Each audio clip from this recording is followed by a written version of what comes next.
That's cool.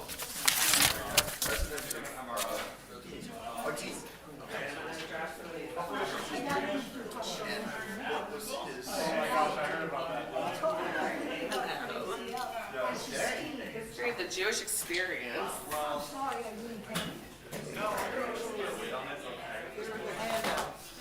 I'm coming around. Vivian has the Oh, this is so handy.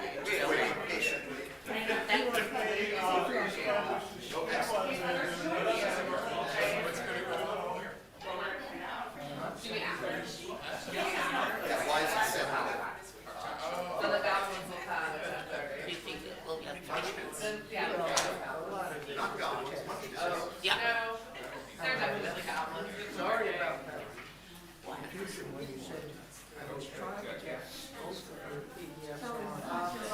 I think.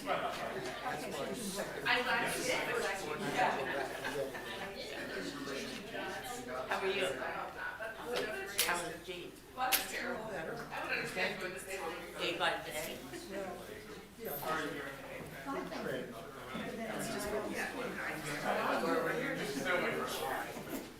This is the first time I've ever gotten to surgery. Well, I spoke to more like powering through, I guess. But Tuesday, Wednesday, she was really good. I've been covering her for This doesn't make you a regular. yeah, a regular, non. What up, Tom? You're here. It is streaming. Oh, good. We will be careful of focusing your microphone as we're streaming. Thank you for that. How's your bride today? Good. I talked to her 2 weeks ago. I was her voice. I missed her face though. Okay. I've done a lot of skating. Well, for the first 18 months, we lived in Shaker on Linfield.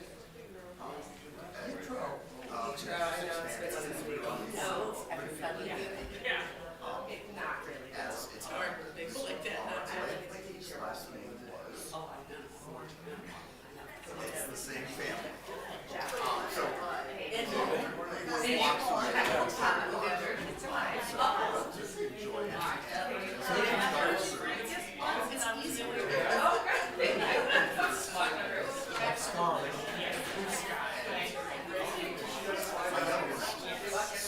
youngest started taking some hockey lessons.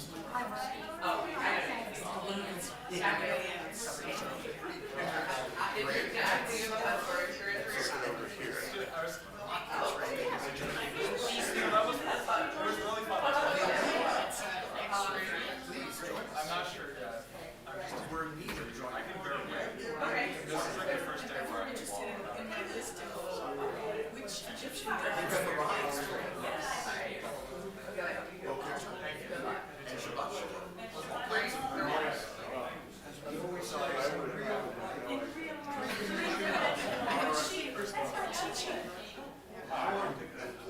It's really good for like 6 hours. I actually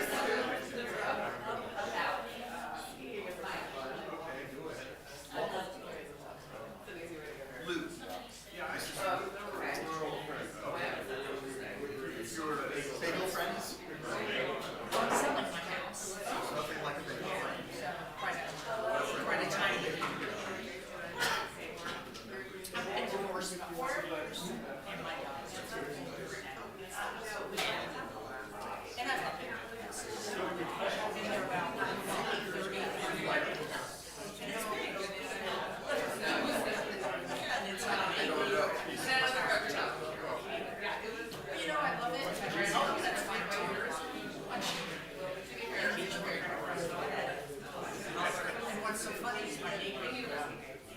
Sign at the exact same time. We had no idea each other was so they just sat down. Mine was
sounded like it's a little wishy-washy. It's more likely we don't end it. Oh, well, today we have to because there's punch. That's right. That's right. Oh, and they're temporary. All right, people are settling down. Let's do it. Good morning, everyone. Shabbat Shalom. I am so delighted to be here with all of you. As we get started, we have a few bagel-related announcements underway. First, we want to thank our bagel sponsor, David Mandel, and our bagel pickup person, Jackie Weiner, for making sure we have delicious Bialy's bagels. You know, I think we must go through some astronomical number of dozens of bagels here at Mishkan or every year. I can't even imagine. You know, some weekends we have like 16 dozen bagels. This place is crazy. Anyway, okay, do we need to sign up more people for bagels? Is that something that needs to happen this morning? No. Yes? Do you? There's a sheet. There should be a sheet that says the size. There are just three places. If you can do it, one is the 21st of this month, the 7th of March, and the 9th of May. Come see me after. Perfect. Great. Yes, if you want to continue to have the bagels, make sure you sign up. Thanks, everybody. Okay, we are here this week at Parshat Yitro, which is a pretty large portion in the time that we have, but we're going to do what we can with the time that we have, which is always what we do. If you feel so moved, I'll invite you to join me in the blessing for the study of Torah. Baruch atah Adonai Eloheinu melech haolam asher kitshanu b'mitzvotav v'tzivanu la'asok b'divrei Torah. And then let's do it. Let's soak in some Torah. So if you look at your handouts, there should be handouts on your tables. If you don't have enough at your table, there might be extras at the table nearby. So just reach over. You can share a copy. There are a couple of empty tables that also have them, so feel free to swipe from them. So just a little outline to get us started that comes from the Torah, a women's commentary. As we get started in Yitro, we're going to see Yitro's advice to Moses. He's very famous for his advice giving. We'll see what happens when we learn how to delegate. This Torah portion gets used all the time in Jewish leadership trainings because of the opening scene. Then we will prepare for our arrival at Mount Sinai, and we will receive revelation, the Ten Commandments. And then we will see how the people respond. So just a few small items this week with our Torah portion. Nothing like the Ten Commandments. So let's take a look. You can use the translation that's on the handout as the JPS. If you prefer a different translation, please feel free to follow along wherever you like. And for the sake of hearing each other's voices, does anybody want to read for us this passage, these first 12 verses here? Loudly and proudly from your spot. Please, thank you. Jethro, priest of Midian, Moses' father-in-law, heard all that God had done for Moses and for Israel, God's people, how Adonai. Adonai had brought Israel out from Egypt. So Jethro, Moses' father-in-law, took Zipporah, Moses' wife, after she had been sent home, and her two sons, of whom one was named Gershom, that is to say, I have been a stranger in a foreign land, and the other was named Eliezer, meaning, the God of my father's house was my help, delivering me from the sword of Pharaoh.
Thank you so much for reading. So there's a lot in these 12 verses. First of all, it always catches my attention when we're learning how someone gets their name.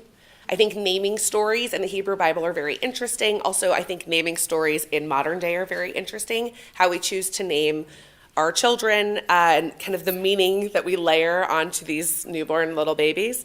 So here we have Moses and Tzipporah. They have two sons, Gershom and Eliezer. And each name comes with its own meaning. So Gershom has always struck me as a very powerful symbolic name because it means I was a Gershom. I was a stranger. So you name your child to reflect your own experience or your people's experience of what it was like when you were in a foreign place. That means you can't ever really forget what it was like to be in that foreign place. So it's almost like bestowing upon the next generation and the generation after that this kind of chain of memory that's going to kind of tie them through to the ones who were in the Sham in Egypt, in the there. Does that make sense? Okay, there's another beautiful thing that happens here. This is like the relationship people, I think, want to have with their in-laws. So let's take a look at this. Basically, let's set the scene. Moses has been schlepping all of these people through the most kind of terrifying saga that you can imagine. Trying to get out of Egypt, experiencing God's power through the plagues. They have been through so much tumult, and it's been so scary. And they arrive in this almost little oasis, this little cocoon, where Jethro is like, Moses, I am so happy to see you. And he kind of like, you can imagine him just holding Moses' face and saying how glad he is that they've made it to this moment. And he receives him with so much love. And I love verse 7. He goes out to meet his father-in-law. He bows low and kisses him. They each ask after each other, and then they go into the tent. So it's also this like deeply genuine, affectionate welcome into the home, which is a very powerful thing. If you've experienced this, my father-in-law, whenever we're going to Philadelphia, he's outside probably a full hour before we get there. He's so excited to welcome us, and we see him, he waits for us on the corner. So when we make that last turn, he's right there to welcome us. That is such an infectious way of feeling so welcome and so cared for. And so the fact that they kind of like have this beautiful union where they see each other, and then as a family unit, they kind of go into the tent together. It feels so warm to me to read this in the Torah. I think it's a really caring basis for their relationship. And then what's beautiful about it is in verse 8, Moses just unloads. He's like, listen to this, Yitro. Listen to these crazy things that I have been through with these people and with God. And he just receives it. And so to be in a place where you can feel so held, it's such a special blessing. I mean, we don't always get to have that.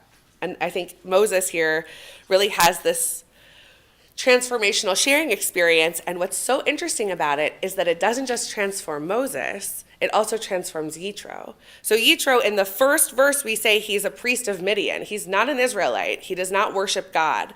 But by the end of this scene, the end of this affectionate scene with his son-in-law Moses, he says, now I know that Adonai is greater than all gods. And Yitro brought a burnt offering and sacrifices for God. And Aaron came with all the elders of Israel to partake of the meal before God. So it's this community building experience where a foreign priest is actually offering a sacrifice to Adonai.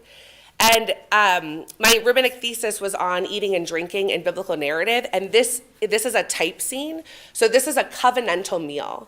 This is Yitro's way of saying, I am part of your people. It's not a conversion the way that we think about conversion. He still goes on to be a Midianite priest.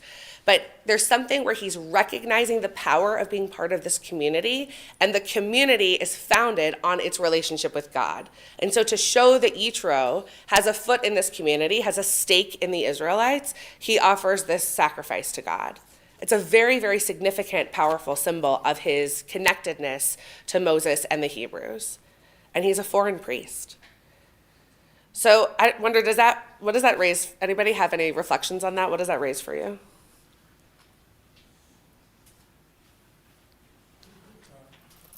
You look like you're do it. I'll learn not to do that.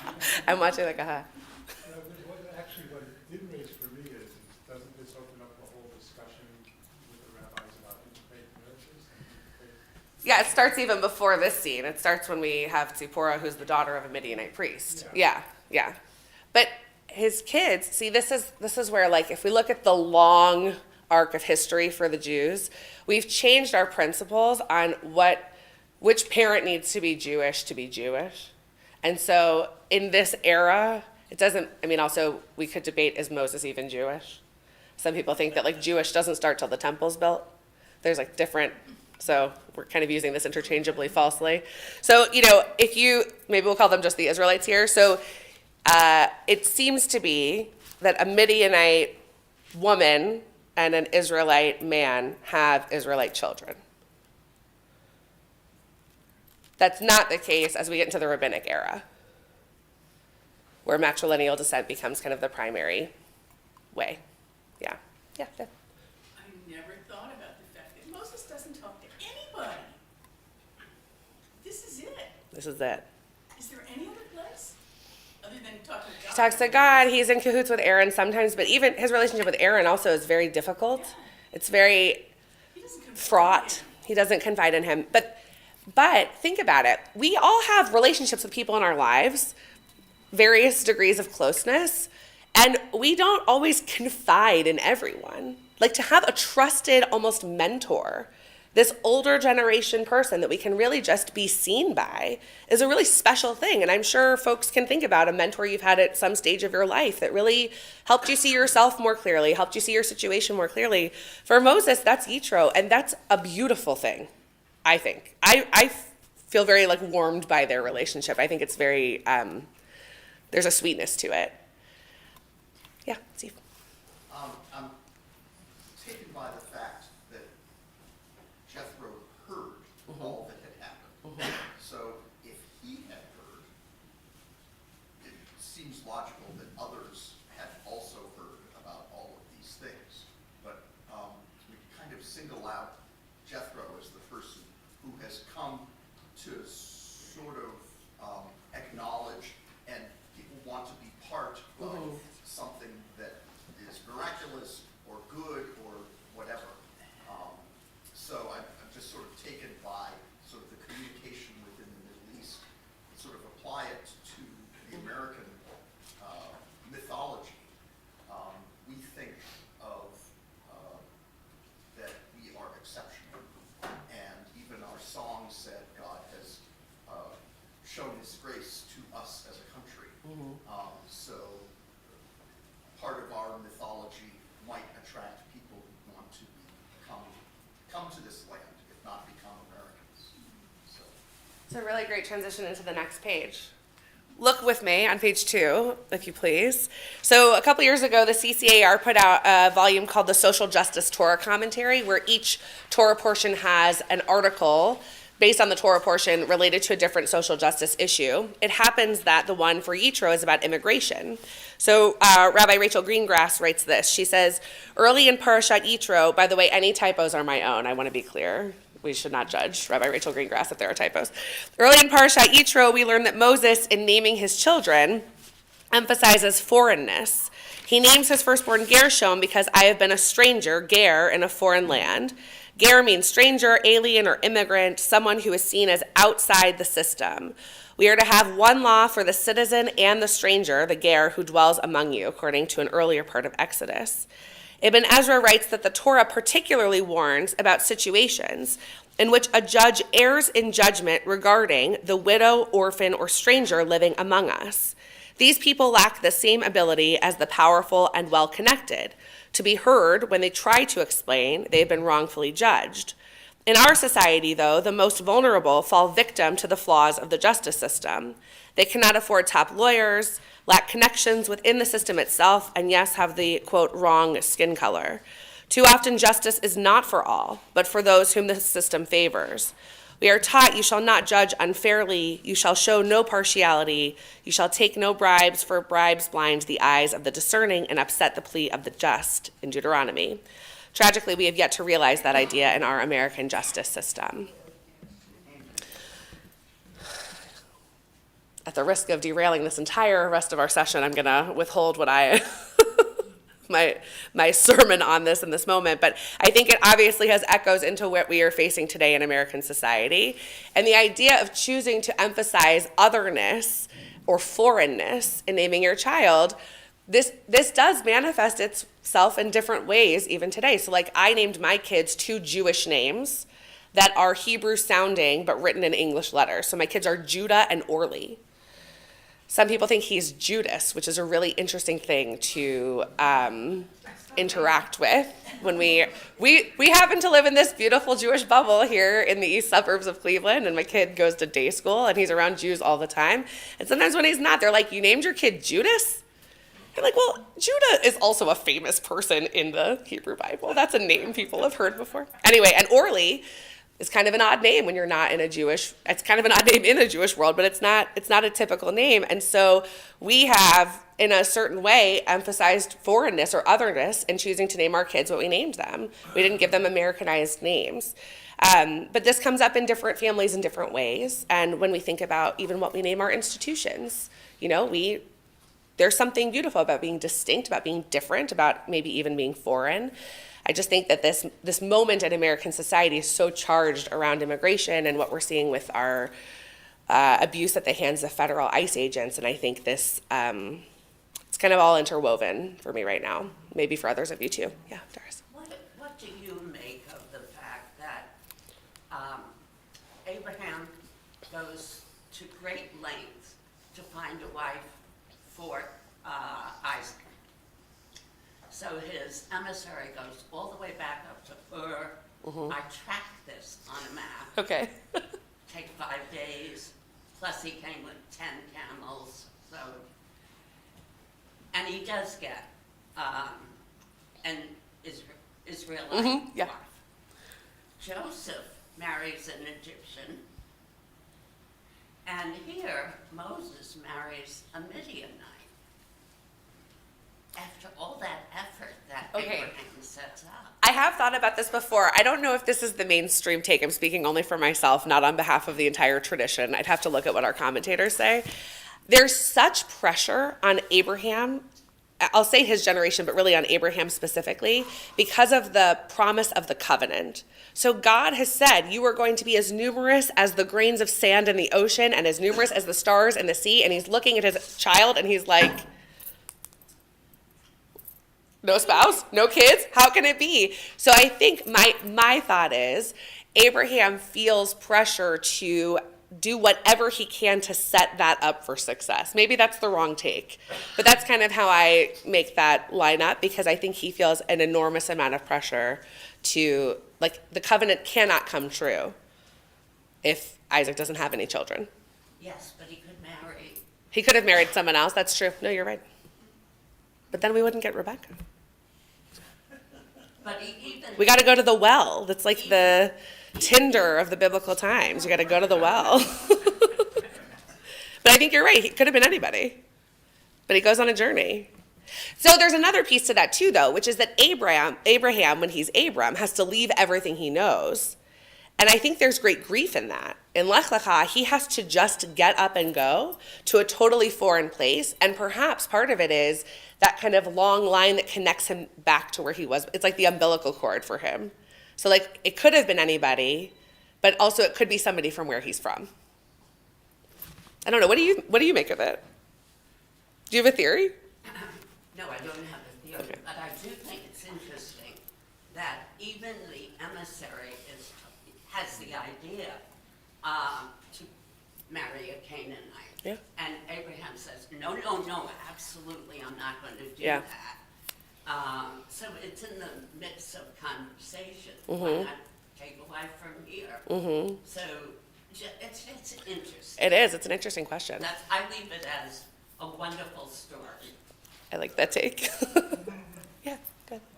I was looking at line 11, and it says, it acknowledges that the existence, one of the places where it acknowledges the existence of other gods. Mm-hmm. And, I'm thinking of the Jonah story where, they're on the boat and everyone's praying to their own God. He says, Yeah. so I guess there's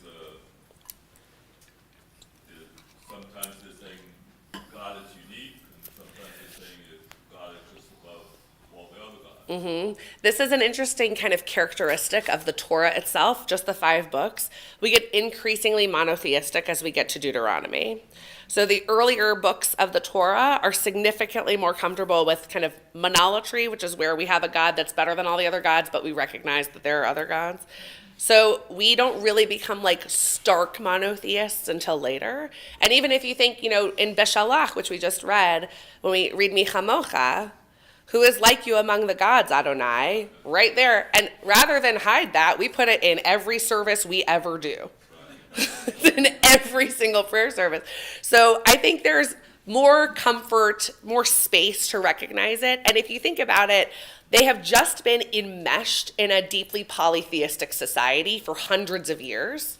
Because, actually, you've got an extra handout, which is really from last week, from the singers, of how every plague was targeted at a specific Egyptian god. So they've just been enmeshed. That's been their kind of cultural milieu for hundreds of years.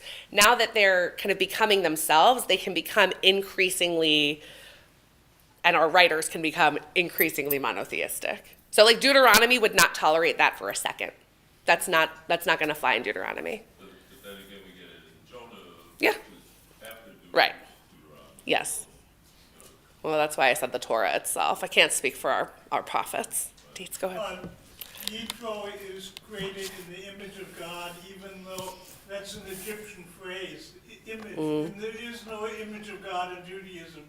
Well, it's funny because that's become like a hallmark of modern Judaism, is that all people are made in the image of God. But look, so much of what every people has is impacted by the peoples that are their neighbors. That's not unique to the Israelites in the ancient Near East. So that's how languages develop. If you look at like proto-languages, we all have these things in common. We're living alongside people. We pick stuff up, and sometimes we get texts that tell us those things are bad, and sometimes those things infiltrate really seamlessly and become a piece of who we are. And that's kind of the beauty of looking at these different layers of text over hundreds and hundreds of generations. Like Yiddish. Like Yiddish, exactly. Yeah, you pick stuff up from the people around you. It's so true. All right, let's move on a little bit. Let's get to the delegation. This is like the leadership lesson of Yitro. Anybody feeling like they want to read for us Exodus 18, verses 13 to 27? If not, I'll just keep going. Maida, was that your hand? Did I see a tiny hand flutter? Do it. Do it. Next day, Moses sat as magistrate among the people, while the people stood about Moses from morning until evening. But when Moses' father-in-law saw how much he had to do for the people, he said, "What is this thing that you are doing to the people? Why do you act alone while all the people stand about you from morning until evening?" Moses replied to his father-in-law, "It is because the people come to see me through the fire of God. When they have a dispute, it comes before me. I decide between one party and another, and I make known the laws and the teachings of God." But Moses' father-in-law said to him, "The thing you are doing is not right.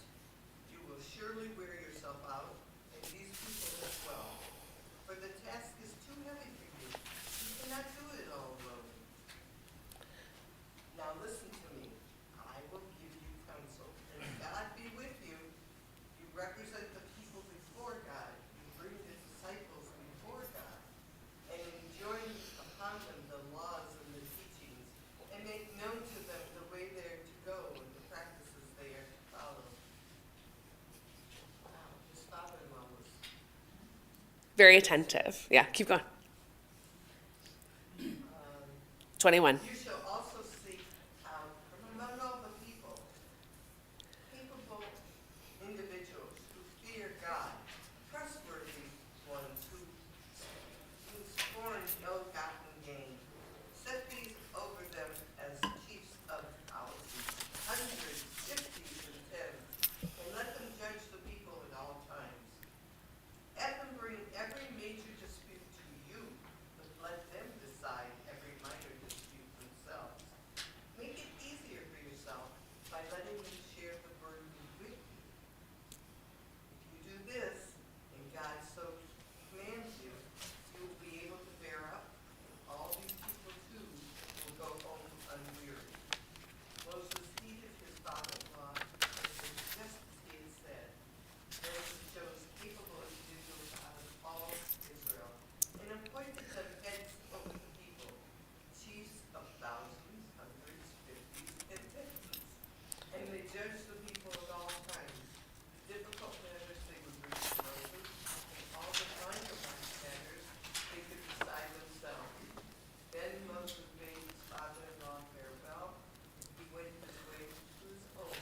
All right, thanks, Maida. So we might think about what it's like when you receive advice that you weren't looking for, and when somebody's overbearing and they're telling you what to do. And because of this cozy interaction we've just seen with Moses and Yitro in the last scene, we know actually that the door's open. So this doesn't read as overbearing. What it actually reads is very, very clever. And what we start to understand is this scene is the opening to Rabbinic Judaism. Because what it shows is you can understand God's law and you can help other people understand God's law. That's basically how the first batch of rabbis came to be. So if you look at what he's doing here, Moses is not a lawgiver. He is an interpreter of the law. So he's not legislating anything. And in fact, we have other scenes in other Torah portions where Moses, in his legal mind, knows that God has not yet ruled on a certain issue, and Moses goes directly to God for an innovative legislation. Moses does not write laws. He only interprets them. And so what we basically have here is a bit of like a hierarchy, a pyramid scheme of all of these judges that are going to come forth, and there's going to be judges that oversee different types of issues. And there are a lot of issues, and by the way, the laws are new, and we haven't even gotten the biggest ones yet. They're just starting off, trying to figure out how they're going to be a people. And so what I love is verse 21. You will seek out from among all of the people capable individuals who fear God, trustworthy ones who spurn ill-gotten gain. That's going to be mirrored elsewhere, especially in Deuteronomy when we're setting up all of the judges, that we want people who have like wisdom and experience and discernment, people who are wise, people who are not going to take bribes, people who don't have histories that would cause them to be in any kind of moral disrepute. We want to make sure we've got the right people doing this work because it's incredibly important. And remember, as they learn how to be God's people, the stakes are very high. They have to do things the right way. So they're just getting started on their journey. And because he is so seen by Yitro, Moses becomes aware of the fact that he is, in modern terms, burning himself out and needs to figure out a different way to delegate. And so this becomes kind of like the paradigm for how we do delegation in modern Jewish leadership. They always use this text. Anybody want to respond to it before I move us forward? Yitro? Yeah. So just like matrilineal descent came farther down the line, where did it come from that apparently early on, men were to be the rabbis and not necessarily women, if I understand Yeah, correctly? no, you're right. So the Jewish people are a patriarchal society. So matrilineal descent doesn't have anything to do with matriarchal or patriarchal society, despite it seeming related. Patriarchal society means that the power was held by men. And we see that as early as the book of Genesis. It starts at the outset. So by the time we get to the rabbinic era, or the post-destruction of the Second Temple era, the power already is in the male sphere, because it's been consolidated over generations of religious practice. So then, when rabbis exist, it's men, until basically this 75, yeah. It takes a long time. Yeah, takes a long time, yeah.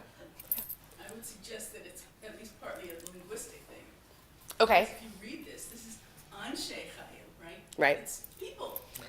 yes, so, You could read it as being, it's just because Hebrew in the plural in particular is always masculine. If it's both, yes, but that's a male default. right? So it's linguistic, but it's a chicken and an egg situation, right? Like, is the male default because of the patriarchal culture that the language is coming out of, or is the male default because it's kind of like this quirk of a gendered language? And also, it is interesting to be scholars of our tradition in a primarily non-gendered language, native speaking space, right? Like, we don't have, there's nothing wrong with gendered language. Many wonderful, beautiful languages are gendered languages. It's a linguistic characteristic. It's not a character flaw. But because English is not a gendered language in the same way, we relate to it differently.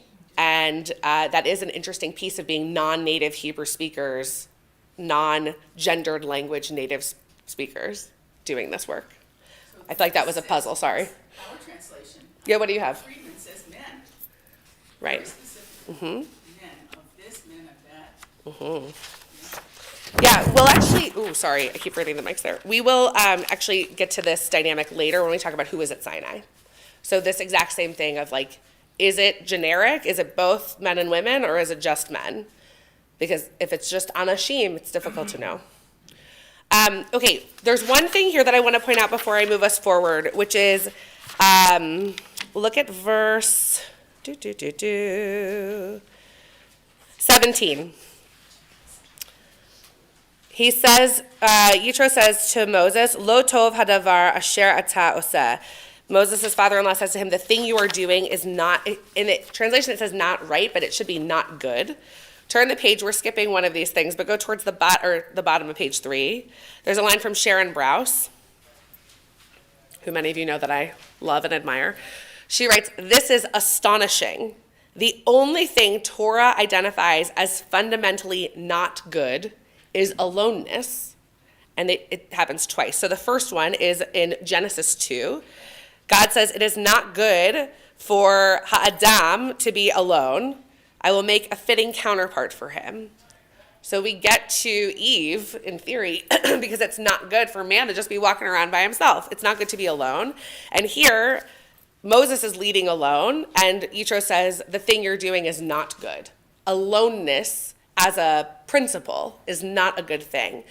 And as people who are enmeshed in a Jewish community, you know that so much of what a Jewish community stands on is being a community and coming together and being together. We have a clear bias towards doing things as a group. You can't talk about how holy God is when you're praying unless you have a minyan. You've got to be together to kind of access that level of holiness. We want people to be together. And so it makes sense, actually, that the only thing that is lo tov twice is aloneness. It's powerful. Yeah, what do you think? It just makes me think of Tisha B'Av. Okay, say more about that. When bad things happen, stick together. Yeah. Yeah. And, I mean, of all the times in your life when you need other people, it's when bad things happen. And you don't need anything except each other. You can sleep on the floor together. Right. Yeah.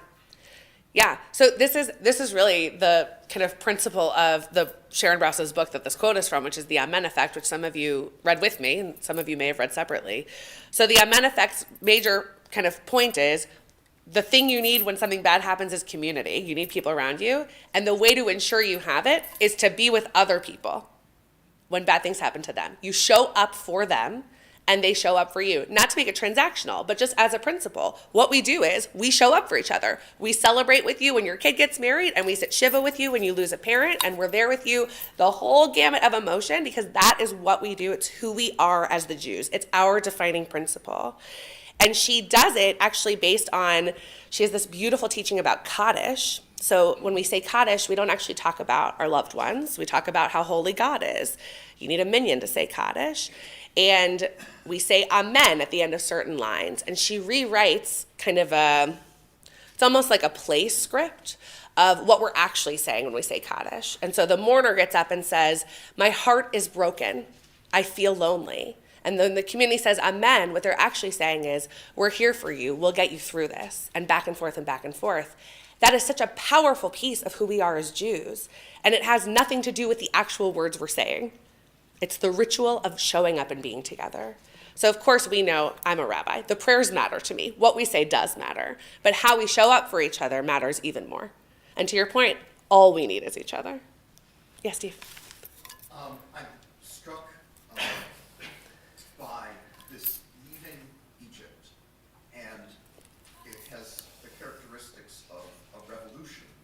And what Moses is doing is saying, I don't care what the power structure was as slaves.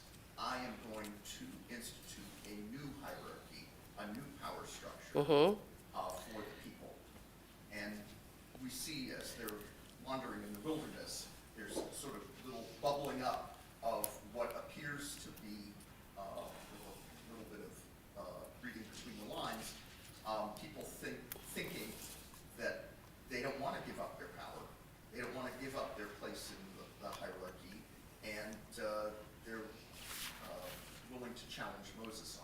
Yeah. So just generally, we don't think of this as a revolution, but it is.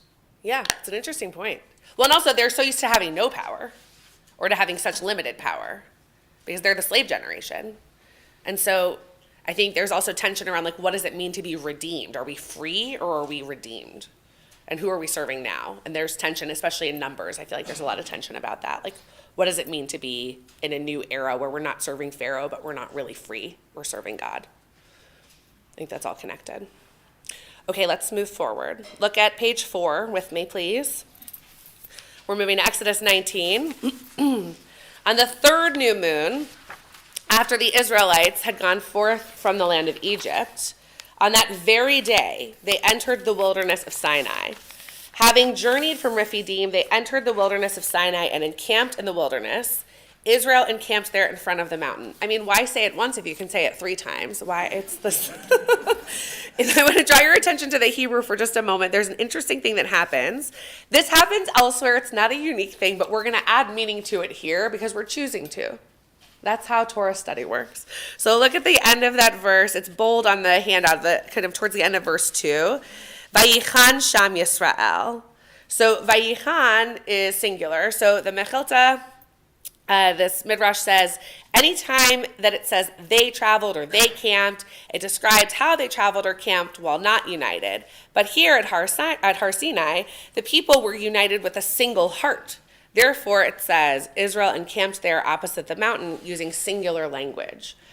So I don't always indulge our Midrashic rabbis when they do these kind of rabbinic grammatical jumping through hoops. But I think this is an interesting one because when we think about identity formation, there are many scholars who teach that the story of Bishalach, of the splitting of the sea, is the birth story of our people. And then what follows is our kind of childhood and adolescence as a people. We are becoming. This is like a season of growth and identity formation.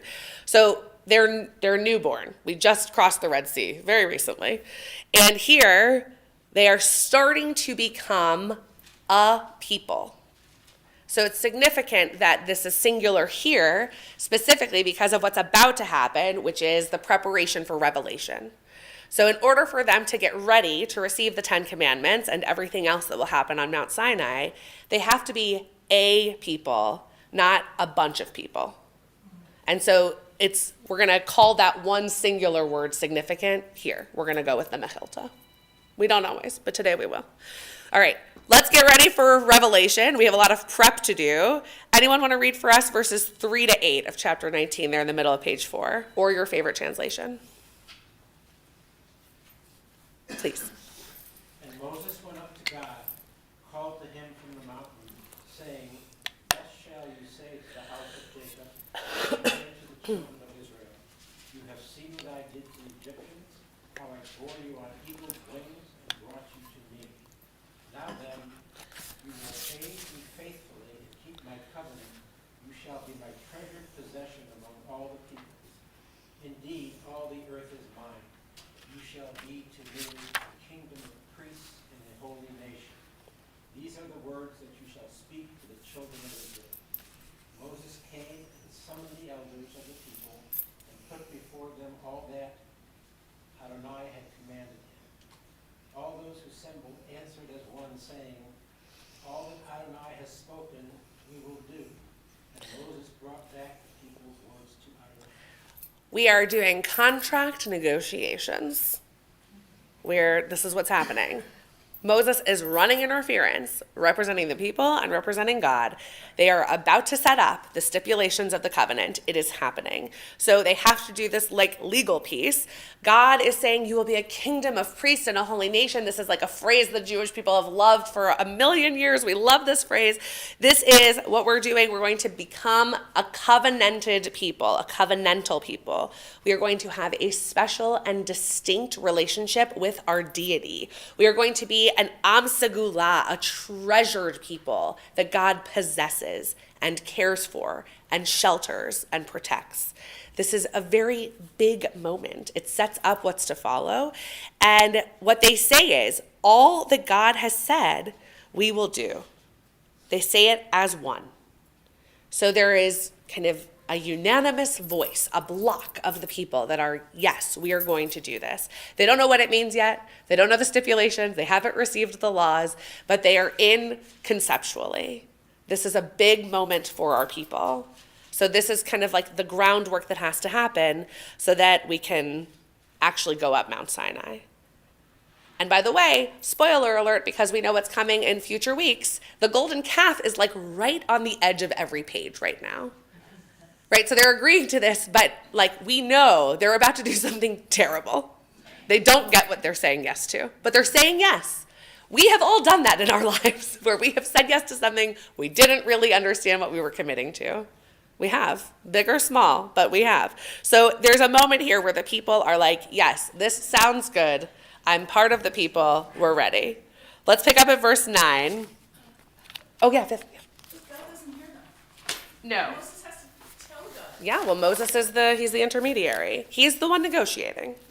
That's a good job for him. Okay. God said to Moses, I will come to you in a thick cloud in order that the people will hear when I speak with you, and so trust you ever after. This has been an ongoing piece of Moses' relationship with God. Moses is like, who am I to be your prophet? Why would they listen to me? I'm just some Joe Schmo. Why would they trust me with anything? So God's like, we're going to get ahead of it. I'll speak to you and they're going to hear. So Moses reported the people's words to Adonai, and God said to Moses, go to the people and warn them to stay pure today and tomorrow.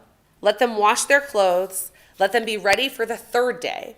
For on the third day, God will come down in the sight of all the people on Mount Sinai. You shall set bounds for the people round about, saying, beware of going up the mountain or touching the border of it. Whoever touches the mountain shall be put to death without being touched. By being either stoned or shot, beast or person, a trespasser shall not live. When the ram's horn sounds a long blast, they may go up the mountain. Moses came down from the mountain to the people and warned the people to stay pure, and they washed their clothes. And he said to the people, be ready for the third day. The men among you should not go near a woman. You'll notice the brackets there in the JPS. On the third day, as morning dawned, there was thunder and lightning and a dense cloud upon the mountain, and a very loud blast of the horn. And all the people who were in the camp trembled. Moses led the people out of the camp toward God, and they took their places at the foot of the mountain. Now Mount Sinai was all in smoke, for God had come down upon it in fire. The smoke rose like the smoke of a kiln, and the whole mountain trembled violently. The blare of the horn grew louder and louder. As Moses spoke, God answered him in thunder. God came down upon Mount Sinai on the top of the mountain, and God called Moses to the top of the mountain, and Moses went up. God said to Moses, go down, warn the people not to break through to Adonai to gaze, lest many of them perish. The priests also who come near God must stay pure, lest God break out against them. But Moses said to God, the people cannot come up to Mount Sinai, for you warned us, saying, set bounds around the mountain and sanctify it. So God said to him, go down and come back together with Aaron, but let not the priests or the people break through to come up to God, lest God break out against them. And Moses went down to the people and spoke to them. This is chaos. It's overwhelming. There's a storm swirling, and God apparently forgets the rules that God has said 3 seconds ago. He's like, bring them all up. Bring up the people. And Moses is like, you said not to. You said to build a fence around the mountain. So we have all of these really overwhelming, loud, scary things happening. And you can imagine the soundscape that's happening. They're in the wilderness. There's thunder and lightning. There's smoke and fire. There's the ram's horn just droning on and on. It is completely overwhelming.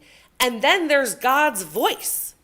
So we have an interesting theological situation happening here, because God is anthropomorphized heavily in this section of Torah. God's physically able to come down to a mountain. God has a voice that the people are supposed to be able to hear in real time. So these are different pieces of an identity of God that it's not uniform throughout Torah. In this particular moment, though, there seem to be these anthropomorphic characteristics to God. But God's also fire, so it's a little bit confusing. All of it is kind of confusing and overwhelming. And when you think about what's to come, the giving of revelation at Sinai, I can't imagine it another way. is what I'll say. I can't imagine it coming out of quiet. This is big. This is bombastic. This is another show of God's power to the people. So it's not a plague. It's not here to hurt anybody the way that the plagues were, but it is a way to demonstrate just how sacred and holy and terrifying God is. And ultimately, what we want is fear of God as one of our principles. And the first commandment's going to be, I am God, which doesn't read like a commandment. So there's a lot of kind of swirling energy happening, really overwhelming. Okay, so look at where in the kind of bottom of page 5, the Mechilta piece, God had come down to it in fire. This is a reference to verse 18. The Torah is fire. It was given from fire, and it can be compared to fire. With fire, if you get too close to it, you get burned. And if you are too far from it, you're cold.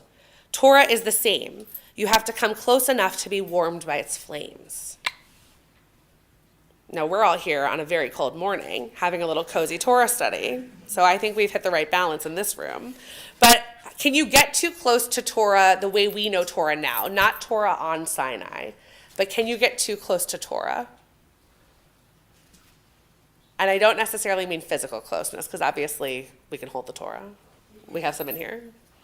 But can you, Maida, what do you think? Can you get too close to Torah? Spend too much time totally abstracting yourself from the rest of the world. And you don't give of yourself to others. And you could have too much fire. Okay, really great answer. And I think the rabbis understood this too. In our morning service liturgy, we have a passage called Elu Devarim, which is a list of things that we do. And it says the study of Torah leads to them all. That's how it ends. Because you can't just sit and study Torah. If all you do is engage in the words of Torah and never put them to fruition, you never take the lessons that you learn and live them with your own hands and your own choices, you've missed the point. Great. Are there other ways you can get too close to Torah? Traditionally, Zohar is only taught to those who are 4 years and older because it's felt it was too dangerous for those for a young mind. So there may be the idea that there are some concepts here that are just too dangerous at any age. Interesting. Okay. Zohar's kind of its own beast. But that's an example of. I said Zohar is kind of its own beast. It's not necessarily Torah the way we think of Torah, but it is very interesting. I'm not yet qualified to study it, but one day I'll get there, God willing.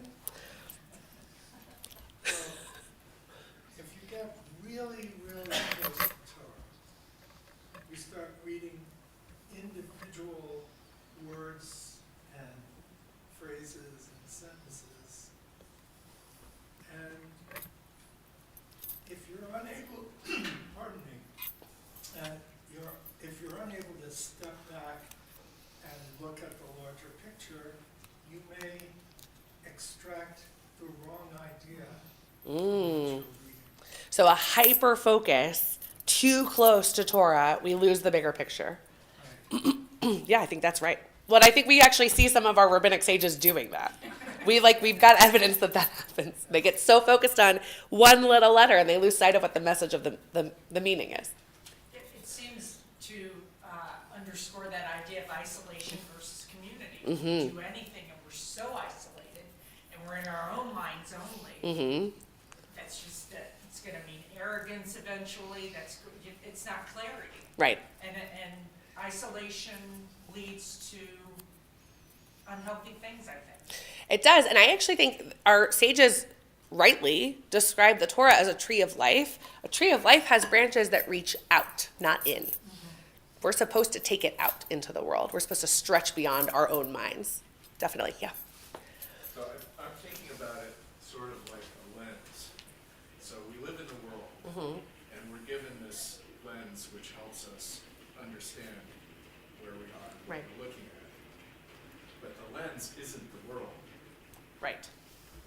And if we get too fixated on the lens, we lose sight of the world. Yeah. Right? Very good. Yeah. I like that interpretation. Anybody else? Okay. All right. Let's take a look here. sorry. The bottom of page 5, I've got an excerpt here from a book called The Biography of Ancient Israel by Alana Pardes. She's written a few very interesting books. One is called Counter Traditions in the Hebrew Bible. She's a very interesting writer. Anyway, this book is a biography of ancient Israel. And she writes this on this section of Torah. We're looking, I think, particularly at considering verses like 11 through 15. It is an ecstatic experience, revelation, in which the divine and human worlds come close, but precisely because of this unusual proximity, certain rules must be strictly observed. Those who venture to exceed human limits or misjudge their power can only lose their feathers in the terrible heat of heaven and fall into the deep. The people are required to follow Moses' instructions meticulously in preparation for the event. They must purify themselves, wash their clothes, refrain from sexual relations, and above all, resist the temptation to climb the mountain. The peculiar prohibition against touching here in verse 12 and in the next verse 13 discloses the illicit, somewhat incestuous desire that such initiatory moments generate, to draw even nearer to the divine, to become one with God, to touch his body. But just as sexual relations in the human sphere are regulated, so too the contact between the human and the divine is confined. Moses set bounds around the mount. A careless glance at the divine realm, let alone touch, means death. Sacred intimacy is at the same time the heart of horror and the greatest desire of all. The erotic quality of the bond between God and Israel is the specialty of the husband-wife metaphor as developed by the prophets, but it is nonetheless an essential ingredient, if less apparent, of the Pentateuchal renditions of the father-son relationship. That the father is something of a mother in this case only adds, I suspect, to the erotic tension in Mount Sinai. Somewhere along the slopes of the mountain, after all, lies the rock of Horeb, the maternal rock that yielded sweet, refreshing water to the congregation in Exodus 17.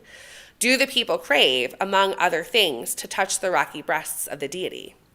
Judith Plaskow sees Sinai as the ultimate moment of exclusion vis-a-vis women. She interprets the prohibition to approach women on this occasion as an indication of the patriarchal character of the covenant. One cannot ignore the underlying patriarchal presuppositions of the biblical text, but Sinai, of all places, is a station where hierarchies are momentarily challenged in gender terms as well. The ban on sexual relations is meant primarily to restrict the contact between the human and divine realms, not to exclude women from the scene. The mountain, too, after all, was not to be touched. So I think what Dr. Pardes gives us here is an interesting lens through which to understand the boundaries. And when we think about the book of Leviticus in particular, we know that our priestly texts are obsessed with boundaries, black and white, right and wrong, inside and outside, perimeters, and all sorts of boundaries. Here, the boundary is really around God and the mountain has to be protected because God's presence is coming down to the mountain. So there's the tension between the magnetism of wanting to be near to God and intimate with God, and then there's also the horror and fear of death that come with that thing. So they are kind of in this ecstatic frenzy that mirrors the ecstatic frenzy of what's happening with the storm. It's like the people are storming. There's like a tempest on land and on the mountain. I guess, is a tempest a water storm? Is it any storm? We're going to move on from that. Anyway, there's some sort of like frenzied storm happening. It's electric, and it's happening both with the fire and the lightning and the thunder, and also among the Israelites as they wait to draw near to God. So she disagrees with Judith Plaskow. So I thought I would bring you also Judith Plaskow, so you can decide if you agree with Judith Plaskow or not. Read from a feminist perspective, this is the middle of page 6. Yitro contains one of the most painful verses in the Torah. At the formative moment in Jewish history, when presumably the whole people of Israel stands in awe and trembling at the base of Mount Sinai, waiting for God to descend upon the mountain and establish the covenant, Moses turns to the assembled community and says, "Be ready for the third day, do not go near a woman." Moses wants to ensure that the people are ritually prepared to receive God's presence, and an emission of semen renders both a man and his female partner temporarily unfit to approach the sacred. We can look at Leviticus for that. But Moses does not say men and women do not go near each other. Instead, at this central juncture in the Jewish saga, he renders women invisible as part of the congregation about to enter the covenant. These words are deeply troubling for at least two reasons. First, they are a paradigm of the treatment of women as other, both elsewhere in this portion and throughout the Torah. Again and again, the Torah seems to assume that the Israelite nation consists only of male heads of household. It records the experiences of men, but not the experiences of women. For example, the 10th commandment, you shall not covet your neighbor's wife, presupposes a community of male hearers. Second, entry into the covenant at Sinai is not just a one-time event, but an experience to be reappropriated by every generation, which we read in Deuteronomy 29. Every time the portion is chanted, whether as part of the annual cycle of Torah readings or as a special reading for Shavuot, women are thrust aside once again, eavesdropping on a conversation among men and between men and God. The text thus potentially evokes a continuing sense of exclusion and disorientation in women. The whole Jewish people supposedly stood at Sinai. Were we there? Were we not there? If we were there, what did we hear when the men heard, do not go near a woman? If we were not there originally, can we be there now? Since we are certainly part of the community now, how could we have not been there at that founding moment? So the same way that on a page of Talmud, different scholars disagree with each other, I'm giving you two scholars disagreeing with each other, and I wonder where you land. Are you Camp Plaskow or Camp Pardes? Or a different camp altogether? I think I'm in a different camp altogether. So let me preface it by saying that I recently read this book about truth, Judaism in an Age of Truthiness, that suggests that one way of understanding the Torah is that it is an anthology, as the author puts it. And so there are different versions that are pieced together. Mm-hmm. And I think the predominant part of our text is hard to accept in its treatment of women. And so you have to look carefully for the minority view. But I want to point out two things. One is the very first chapter of Genesis says God created humans in his image. Male and female, he created them. So in chapter 1, it's positing an egalitarian position, which of course disappears in chapter 2, and it's hard to find in most of the rest of the text. But I think if we look for it, we have a way of understanding how it can be interpreted in an egalitarian way. And now my comment about this particular verse, Moses says, do not go near a woman. God, earlier, gives Moses instructions. And everything that Moses says is what God tells him to say, except that line about don't go near a woman. And so I would suggest that one way of interpreting the text is that Moses has a problem with gender equality. Yeah. I like that. I like that take. I like that take, and I like that book, as you know. I like that book also. Yeah. It's a good book. It's a really amazing book. Okay, we've got an argument for, well, I won't recap the argument. A good argument over here. Other perspectives on this. We've got Plaskow, Pardes, and Singer to choose between. Yes, Steve? I guess we're hoping, from the Judith Plaskow perspective, that 3,000 years ago, people had gender-inclusive ideas, but it is, I mean, this is people in their own culture interpreting an experience with God. They can't take themselves out of their culture. They would interpret it in the way that makes sense from their everyday lives. So I don't know what she's railing against quite. I understand, but our job is now to reclaim and reinterpret and accept the flaws of what we consider the canonical text and find ways to make it better. That's what we do. Well, and kind of to parallel, they can't get out of their culture, we can't get out of ours. We read it with our own certain worldview and our own experiences as well. Yeah. Any other perspectives? Any hot takes on this? A comment just on chapter 19. Okay. Verse 6. So it pulls us back a little bit, but I think this is incredible. You shall be to me a kingdom of priests and a holy nation. Not only is, this is major. Not only is this your identity, it's your spiritual destiny. It's an amazing statement from God to Moses that he's going to tell the people, you are all priests, because we don't have the priesthood of Aaron yet. And you are to be holy nation for all the other nations. And then you read something that said he's preparing them, Moses is preparing them to hear this. And in the preparation, don't do this, but get ready for this. Focus only on this. Right. Because it's major. It's your spiritual destiny. This is beautiful.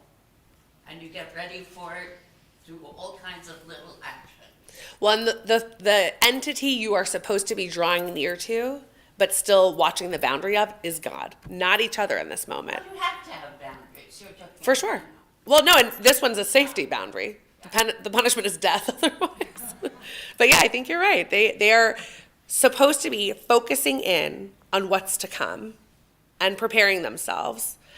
I think that the fact that Moses seems to add in this particular piece is an interesting reflection of maybe Moses and maybe not God. Interesting. Okay. Nice to see our feminist scholars debating on the page. We love to see it. Let's keep moving here. Okay. We're at chapter 20. We're getting ready for the commandments. God spoke all these words saying, Anochi Adonai Elohecha, I, Adonai, am your God, who brought you out of the land of Egypt, the house of bondage. So Rabbi Elsie Stern writes a piece called Israel's History of Enslavement as a Prerequisition for Revelation. And I bring this, we'll look at some of this, and it's excerpted anyway, it's a long piece, but the idea that the first commandment is, I am Adonai, your God, who led you out of the land of Egypt. Like, God is qualifying God's self as the Redeemer. But Egypt isn't just any place. It's also Mibeit Avadim. It's from the house of bondage. So there's something about the nature of the Israelite people as formerly enslaved people that is an indicator for God's own identity, for their relationship with God, and for the covenant that they are agreeing to, and all of the commandments that will follow. So here's what she writes. We'll kind of probably jump around. Let's see. The idea, we're on page 7. The idea that the Israelites were slaves in the land of Egypt has been central to Jewish identity since the early beginnings of a Jewish narrative. The texts of our biblical canon repeatedly assert that we were slaves in the land of Egypt and that God redeemed us from there. Our rabbinic sages made this narrative central to our prayers, and the theme has remained crucial to the self-understanding of many Jews, even those Jews who do not espouse many other aspects of traditional Jewish identity and belief. While the assertion that the Exodus didn't happen can be disconcerting, the change in status from history to myth has had little impact on the centrality of the story for Jewish identity. For millennia, we have consciously taken on the identity of former slaves, even as we acknowledge that this identity does not reflect our personal historical experience. In the words of the Haggadah, we commit to regarding ourselves ki'ilu, as though we ourselves have been redeemed from Egypt, and to living our lives grounded in that self-perception. As Rabbi Kalila Miller said when she was a student at RRC, before learning that the Exodus wasn't historical, I had thought that one generation were slaves that had been redeemed from Egypt, and that for all subsequent generations it was a ki'ilu experience. Now I know that it has been a ki'ilu experience from the start. Our personal assumption of the identity of redeemed slaves has always been an act of imagination and will. But why do we continue to take on this identity, generation after generation? The identity that we assume is not just one of slaves, of former slaves, but slaves redeemed by God.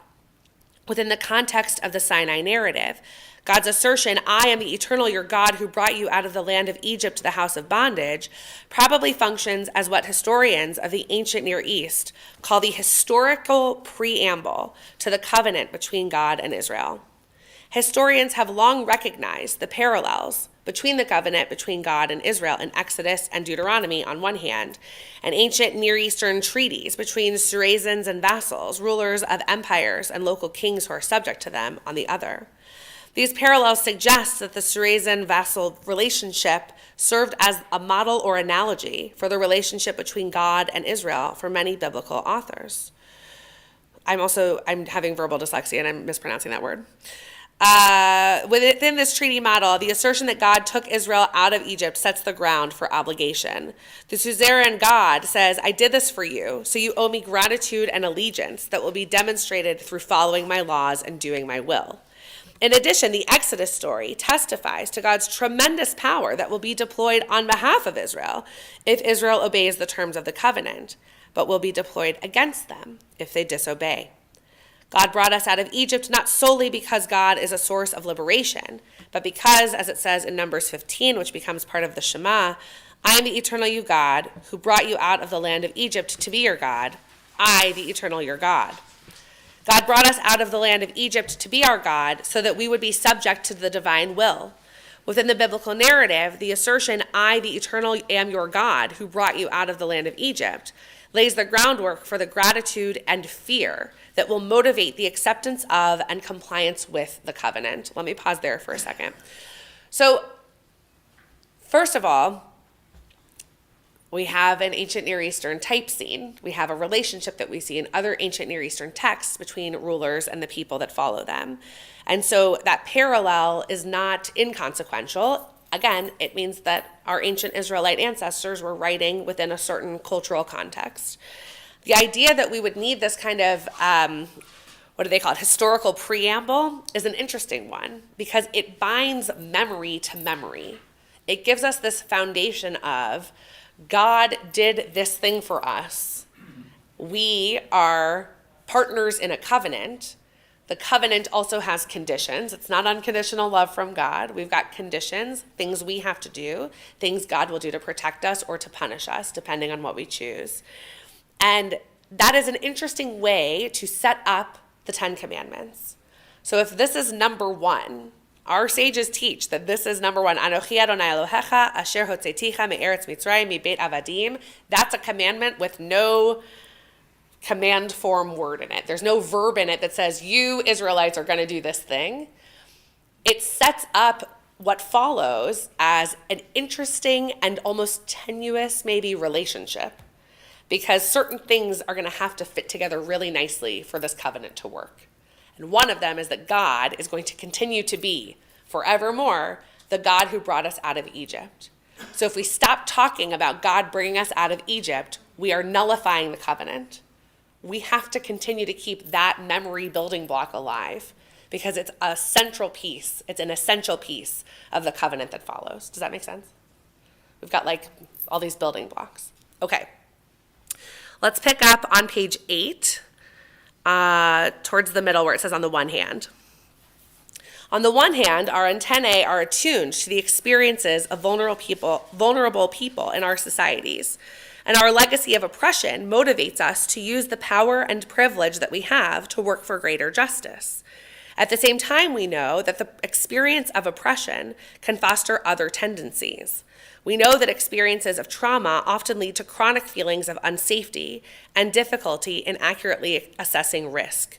Recently, scholars and practitioners who study contemporary Jewish identity through the lens of trauma studies have been exploring the impact of our recent communal trauma, not only in the form of Jewish commitments to social justice, but also on Jewish responses to anti-Semitism, Jewish concerns about intermarriage, and Jewish attitudes toward Israel and Palestine. For these scholars and practitioners, the biblical exhortations to remember that we were strangers in the land of Egypt, in the context of mandates about the treatment of the stranger in our midst, assume a different tone. They are not only inspirational calls to empathy, but they are also cautions. They say to us, your imaginary experiences of having been strangers may prime you to oppress the stranger. We, in particular, need to be vigilant about not oppressing the stranger, precisely because we were strangers in the land of Egypt. So I don't know if anyone here is a trauma-informed practitioner of any kind, social worker, therapist, or any flavor of trauma-informed care, but there are very interesting studies coming out about cycles of trauma, cycles of abuse, kind of these things that we are raised in a certain condition and we pass certain things forward unless we choose differently. And the idea that we are a people with multiple iterations of large-scale communal trauma in our past is a kind of a calling card of the Jewish people. We have the joke that, like, they tried to kill us, we survived, let's eat. That's kind of how we characterize our holidays. Like, we have gone through so many in our historical and in our kind of I don't want to say folklore, but in our texts that make us into a people, we have all of these stories that tell us we've been attacked many times, there have been catastrophic consequences. Those of us who survive live to tell the tale and should learn from telling that tale. We tell it to our children over and over.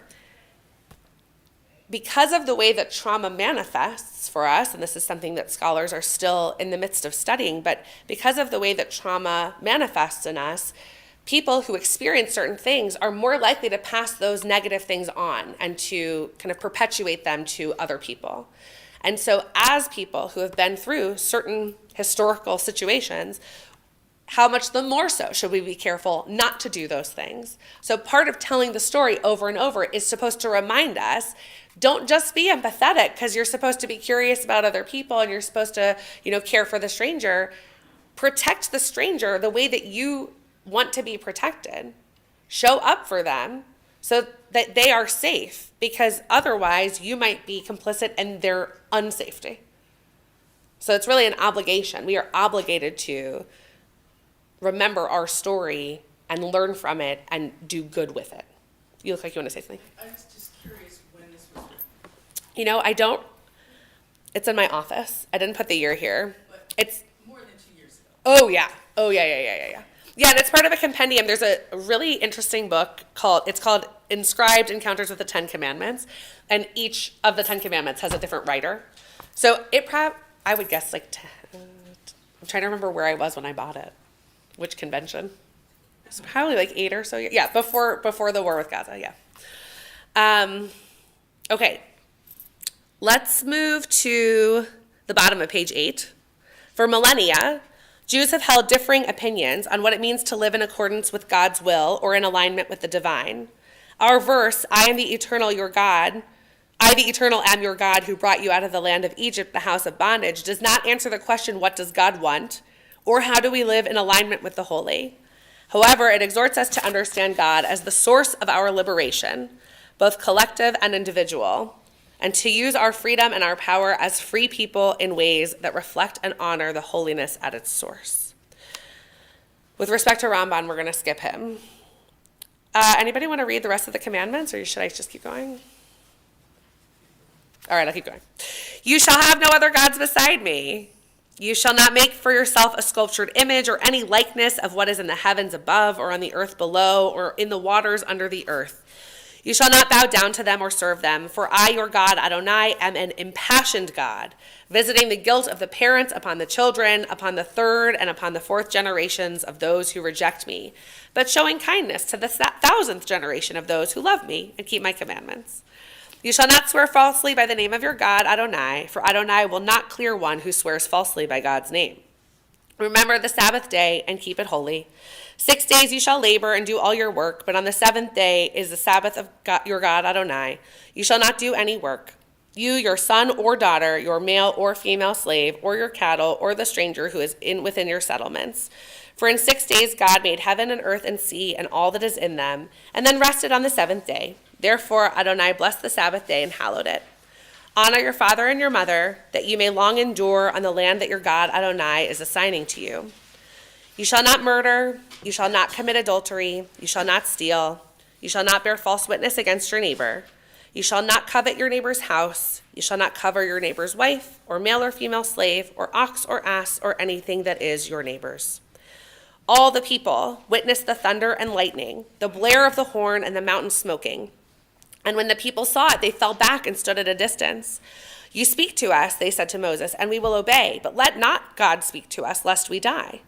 Moses answered the people, be not afraid, for God has come only in order to test you, and in order that the fear of God may ever be with you, so that you do not go astray. So the people remained at a distance, while Moses approached the thick cloud where God was. Okay, something interesting happens here. They see the sounds. Now, do they see the thunder and lightning and the fire, and that feels like they see the sounds? Do they actually see the sounds? Okay, Rashi is going to give us something here in the middle of page 10. They saw the sounds. He's quoting the Mechilta, the Midrash. They saw that which should be heard, something which is impossible to see on any other occasion. The sounds were those which issued from the mouth of the Almighty. The people moved, which denotes trembling, and they stood far away. They moved back startled 12 miles, a distance equal to the length of their camp, and the ministering angels came and assisted them to bring them back, as it is said in Psalms, the angels of the God of hosts made them move on, move on. So they are so overwhelmed by seeing the sound of God's voice that they are startled back a distance of 12 miles. And of course, this is a bizarre kind of interaction. So I bring you Aviva Zornberg. I'm not sure she'll simplify it, but she'll give us something to think about. So she says that Rashi emphasizes the enigma of seeing voices. Essentially, he says this is inconceivable, untranslatable into other terms. It indicates an experience of God's voice without precedent or explanatory context. And in his description of the people's recoil from revelation, a powerful dialectic is introduced. A shudder runs through the people at each of the 10 commandments, a wave of fear that carries them backwards the full length of their camp.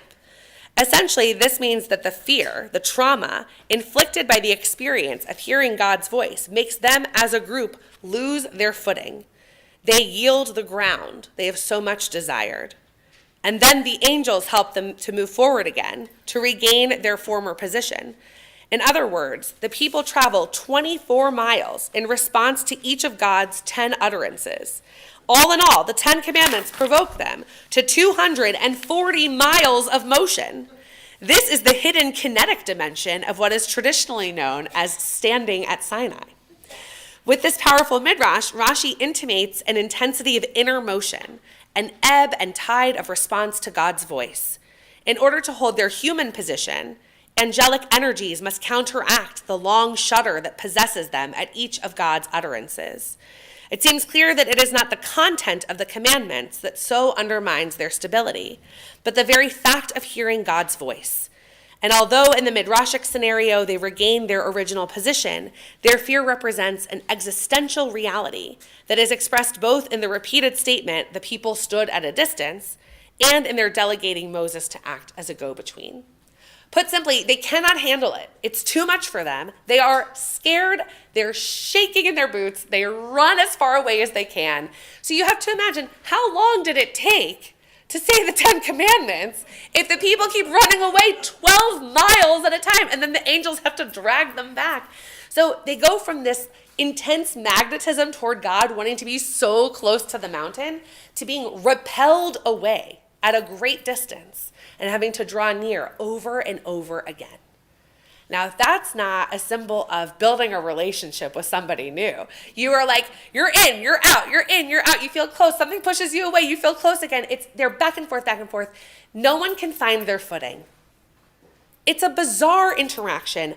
God's just trying this for the first time. God's new at this too. It's the first time God has convinced a group of people to agree to a covenant. God doesn't know what God is doing either. This is their experiment. They try to do something here. It is so intense and overwhelming. And I think this midrash gives it almost a little bit of a humorous take. To me, I read it, it's almost funny that they're so overwhelmed, they can't stand still, they've got to make a run for it. But then they keep coming back for more. And ultimately, they hear all 10. And then there's more. So one of the things that I love about this week's Torah portion is the Haftarah, which is Isaiah 6. It's one of my favorite passages in all of the prophets. And it's famous. It makes it into our liturgy. I like to teach this class when I do my Angels and Demons class, because this is the Haftarah that has the fire-breathing talking dragons. It's very cool. So look here on page 11.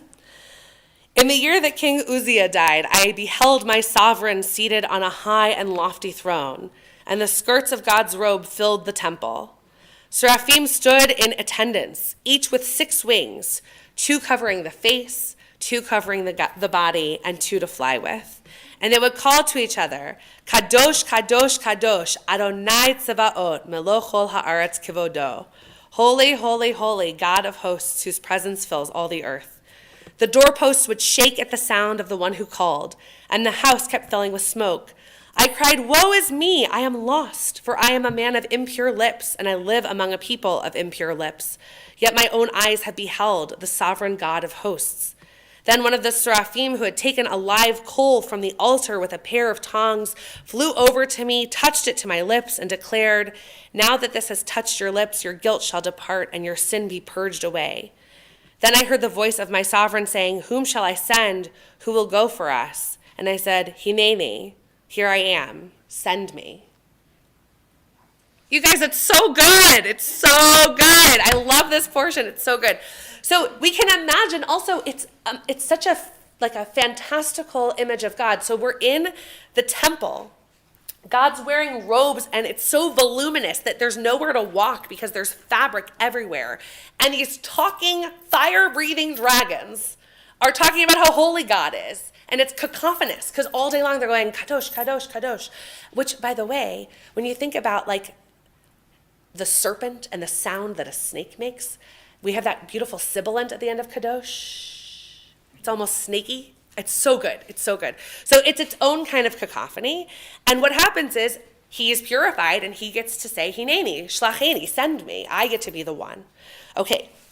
So I have one more midrash that's going to connect all of these dots at the bottom of page 11 from Shemot Rabbah. Rab Abahu said in the name of Rabbi Yochanan, when the Holy Blessed One gave the Torah, birds didn't tweet or fly, oxen didn't move, the Ophanim didn't fly, the Seraphim didn't say, holy, holy, the sea didn't ripple, people didn't speak. The whole world was deafeningly silent, and the voice went out, I am Adonai, your God.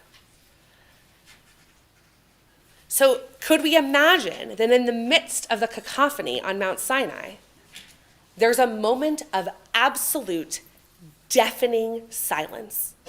A silence that is as if it is the darkness of the plague of Egypt, but silence instead of darkness. A silence so profound, there is ultimate stillness. And then this voice emerges. Can you imagine? Many of you were outside with me at the eclipse, when the eclipse happened. We sat in the parking lot at Fairmount Temple with our cutie little glasses, and we watched it happen. And as it was happening, the birds stopped tweeting. It cooled down 20 degrees in just a couple of seconds. It was, the hair on my arm stands up when I think of it. It was an unbelievable experience, and it got so quiet. Now, that's not Mount Sinai. That's not in the midst of a thunderstorm. It was an eclipse. It was very special, but it wasn't this. But that silence was profound and noticeable and almost tangible. And so We wonder, what could have happened there? What was the moment really like? Did it repel the Israelites 12 miles away? Were they able to see the sounds? Could they feel the mountain trembling and that's why they shook? We won't really know. But I love that our sages give us so many creative ways to imagine what may have happened. All right, as we close, I'm going to give you a poem that I've taught many of you before by Merle Feld called We All Stood Together on page 12, the last page. My brother and I were at Sinai. He kept a journal of what he saw, of what he heard, of what it all meant to him. I wish I had such a record of what happened to me there. It seems like every time I want to write, I can't. I'm always holding a baby, one of my own or one for a friend. Always holding a baby, so my hands are never free to write things down. And then, as time passes, the particulars, the hard data, the who, what, where, when, why, slip away from me. And all I'm left with is the feeling. But feelings are just sounds, the vowel barking of a mute. My brother is so sure of what he heard. After all, he's got a record of it, consonant after consonant after consonant. If we remembered it together, we could recreate holy time, sparks flying. Shabbat shalom, everybody. Thanks for being here.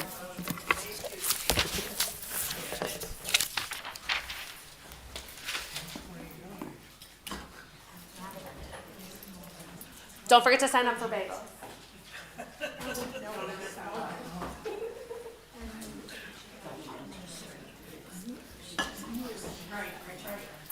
Hey. I'm Mike Schwartz. Hey, Mike. I just joined the congregation. Welcome. Thank you. We're glad you're here. So I was thinking about the use of the word fear in all of this. Yeah. Because I don't buy it. Okay, why not? Why not? It's awe. It's In Hebrew, they're the same word. Yeah, that makes sense. Yeah. It is awe. It's It is awe. It's much more than fear. It's Yeah. It's you mentioned trauma. Anybody who's been in any kind of therapy knows the term being flooded. Yeah. Right. And I think that's what this is describing. It's all of the emotions that we're capable of at one time. Wow. Right. Yeah. And then, Well, that would feel chaotic, wouldn't it? well, exactly. And you get to a point where it's deafening. Yeah. Because you can't process it. Yeah, you can't parse it out. So, Yeah. So then you get silence, which is what you were just, That's powerful. what you were Yeah, describing. absolutely. Anyway, that's what I. Oh, that's very helpful. Thank you. Steve, doing? Good. I kept on thinking of synesthesia. Well, that's basically what's happening. Yeah. The rabbis didn't understand that people could actually experience senses in ones that, most commonly we don't. Like people who hear colors. Right. Exactly. So, anyway. But can you imagine a whole community of people experiencing that at the same time? You can always fall back on that one.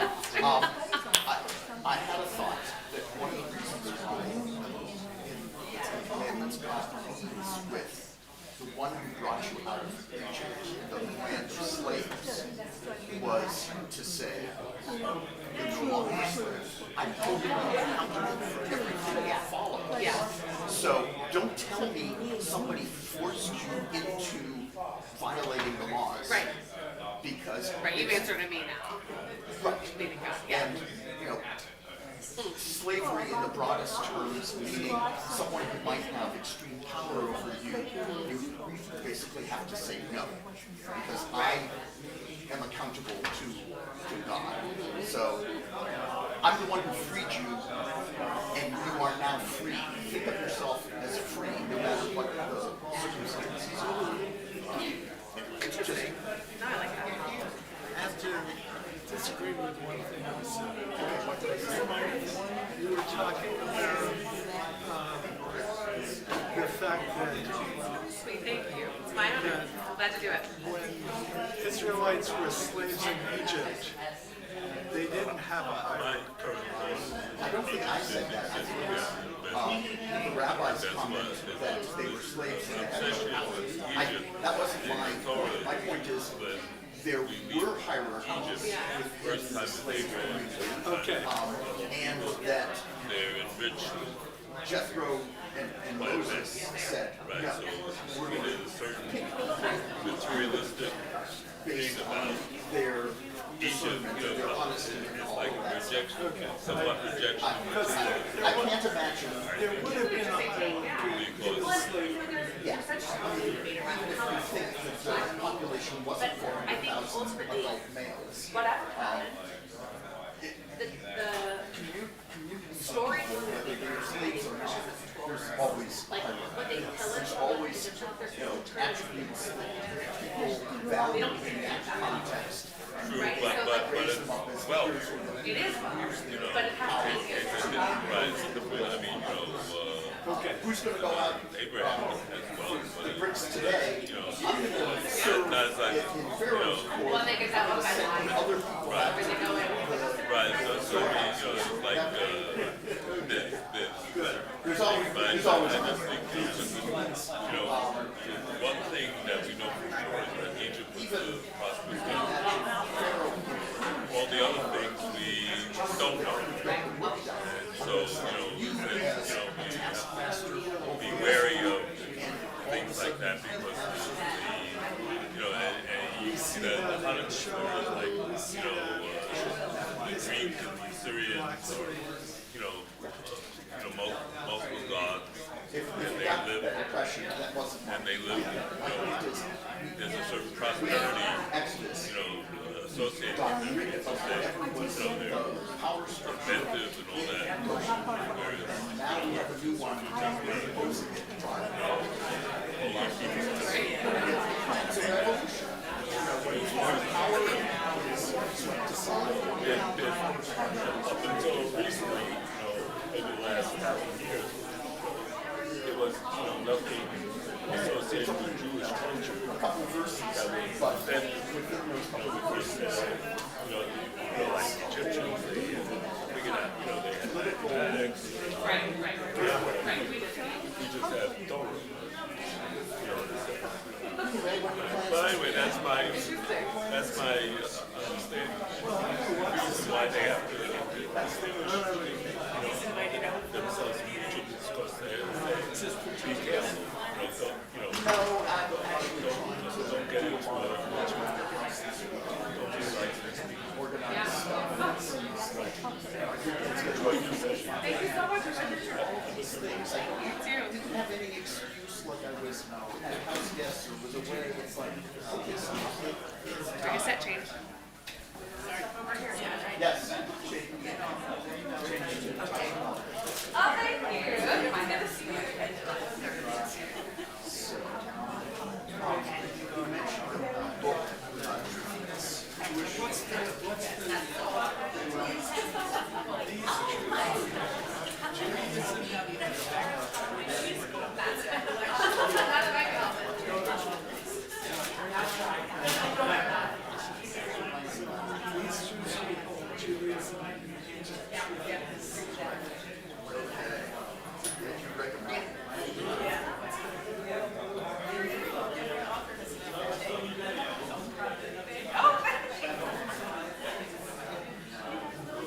We were just together on Wednesday.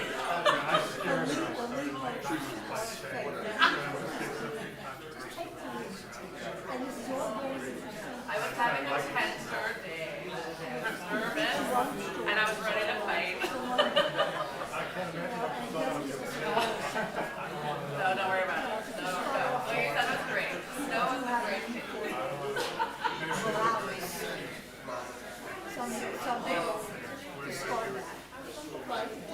It was a treat for me. Have a good day.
Well, that's probably why we're doing it.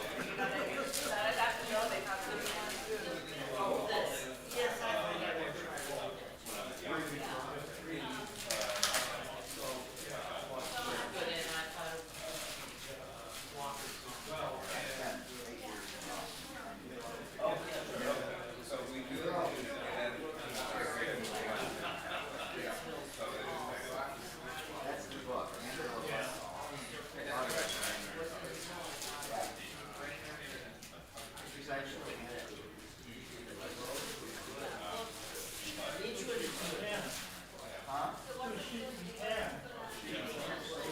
Be a rabbi.